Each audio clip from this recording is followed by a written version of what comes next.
Hello everyone, here we are. We're going to do Isaiah 15 through 17. It starts out with a lament over Moab. Now we have to remember that Ruth, who was King David's paternal grandmother, she was a Moabitess, okay? She came from Moab, so he was a quarter Moab, all right? So Israel, because Lot, whose daughter started the Moabites after the destruction of Sodom and Gomorrah, Lot was Abraham's cousin, I believe. So God instructed Israel to not destroy the Moabites. But the Moabites had been very nasty to Jacob's people, Israel, over the years, okay?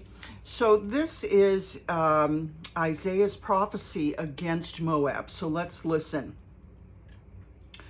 A-R, in Moab is ruined, destroyed in the night. Kir, K-I-R, in Moab is ruined, destroyed in a night. Dibon, D-I-B-O-N, goes up to its temple, to its high places to weep. Moab wails over Nebo and Medeba. Every head is shaved and every beard cut off. In the streets they wear sackcloth. On the roofs and in the public squares they all wail. Prostrate with weeping, Heshbon and Elealeh cry out. Their voices are heard all the way to Jahaz. Therefore the armed men of Moab cry out, and their hearts are faint. My heart cries out over Moab. Now remember, this is God himself speaking through Isaiah. Her fugitives flee as far as Zoar, as far as Eglath Shelishiyah. They go up to the hill of Luhith, weeping as they go on the road to Horonaim. They lament their destruction. The waters of Nimrim are dried up and the grass is withered. The vegetation is gone and nothing green is left. So the wealth they have acquired and stored up, they carry away over the ravine of the poplars. Their outcry echoes along the border of Moab. Their wailing reaches as far as Aglaim. Their lamentation as far as Bir Elim. The waters of Dimon are full of blood, but I will bring still more upon Dimon, a lion upon the fugitives of Moab and upon those who remain in the land. Send lambs as tribute to the ruler of the land. Now, this is in relation to Moab sending tribute to the king of Israel, which they used to do. But they stopped doing it, I believe, when David passed away, okay? So here is Isaiah, after warning them of what he's seeing, telling them, you better get back on board with sending tribute. Perhaps that will help you. Send lambs as tribute to the ruler of the land, from Selah across the desert to the mount of daughter Zion. Like fluttering birds pushed from the nest, so are the women of Moab at the fords of the Amon. Make up your mind, Moab says. Render a decision. Make your shadow like night at high noon. Hide the fugitives. Don't betray the refugees. Let the Moabite fugitives stay with you. Be their shelter from the destroyer. So that's a plea to Israel to come to their aid again. The oppressor will come to an end and destruction will cease. The aggressor will vanish from the land. In love, a throne will be established. In faithfulness, a man will sit on it. One from the house of David. One who in judging seeks justice and speeds the cause of the righteous. We've heard of Moab's pride. How great is her arrogance, or of her conceit, her pride, and her insolence. But her boasts are empty. Therefore the Moabites wail. They wail together for Moab. Lament and grieve for the raisin cakes of Kir Hareseth. The fields of Heshbon wither. The vines of Sibmah also. The rulers of the nations have trampled down the choicest vines which once reached Jazer and spread towards the desert. Their shoots spread out and went as far as the sea. So I weep as Jazer weeps for the vines of Sibmah, Heshbon, and Elealeh. I drench you with tears. The shouts of joy over your ripened fruit and over your harvests have been stilled. Joy and gladness are taken away from the orchards. No one sings or shouts in the vineyards.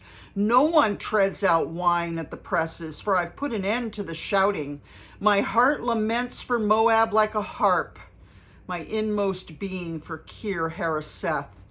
When Moab appears at her high place, she only wears herself out. When she goes to her shrine to pray, it is to no avail. So God here is saying, stop with the idols. Come to me and I will make it right. Okay? All right. And the last one for the night is Isaiah 17. Now, this is about Damascus, and this is a prophecy against it. Now, Damascus is in Syria, and apparently, let's go right here to Enduring Word.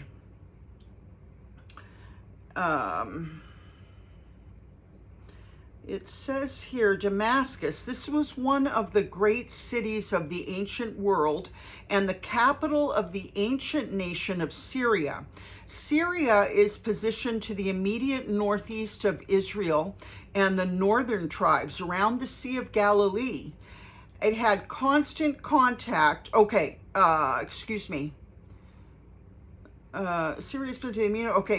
had constant contact and interaction with Syria. Okay, so that's who Syria is. And this is a prophecy from Isaiah, the Lord's voice, against Damascus. See, Damascus will no longer be a city, but will become a heap of ruins. The cities of Aroer will be deserted and left to flocks, which will lie down with no one to make them afraid. The fortified city will disappear from Ephraim. Now, Ephraim relates to Israel. And royal power from Damascus. The remnant of Aram will be like the glory of the Israelites, declares the Lord Almighty. In that day, the glory of Jacob will fade. That's Israel. The fat of its body will waste away. It will be as when reapers harvest the standing grain, gathering the grain in their arms, as when someone gleans heads of grain in the valley of Rephaim. Yet some gleanings will remain, as when an olive tree is beaten, leaving 2 or 3 olives on the topmost branches, 4 or 5 on the fruitful boughs, declares the Lord, the God of Israel.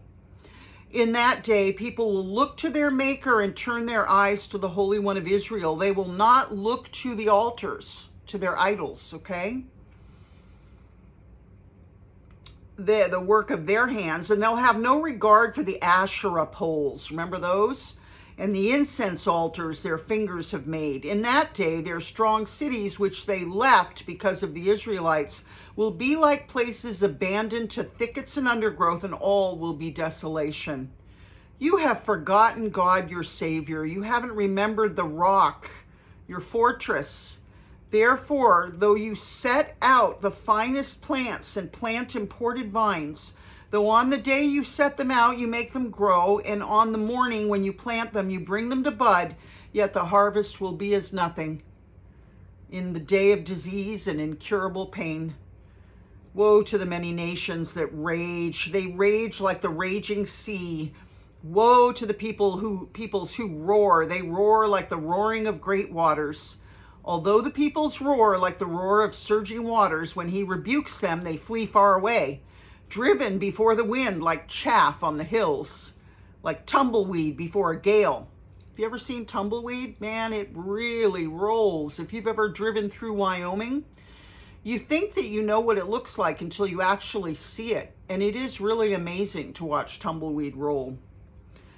Driven before the wind like chaff on the hills, like tumbleweed before a gale. In the evening, sudden terror. Before the morning, they're gone. This is the portion of those who loot us, the lot of those who plunder us. So I want to read something important in this enduring word. It says here, God's judgment will bring man's work to nothing. And it talks about, what we just read. You're planting your vineyards, but you're not going to get a harvest. It says here, because you have forgotten the God of your salvation. It says this was why the Lord brought this judgment on Israel.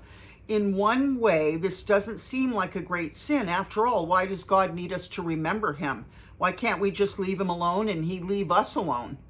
It's a sin to forget the God of your salvation because he created you and because he's the God of your salvation. If you forget him, you can forget about your salvation. Them some pretty harsh words there, but it's true. Satan doesn't need to make us bank robbers or murderers to destroy us. It's quite enough to simply make us forget. We can forget because of sleepiness. We can forget because of a lack of attention. We can forget because we're distracted. Satan doesn't care much about how he does it, but he does want us to forget the God of our salvation. We are thus reminded that we ought not to be so impatient in enduring chastisements which cure us of the fearfully dangerous disease of apostasy, which is forgetting your God and falling away, which is what they say that we will see before the Lord comes back. And I do believe we're already seeing a great apostasy, but that's just me. That's how I'm viewing things.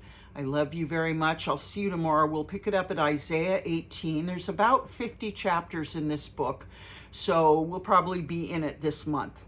Love you. Bye-bye.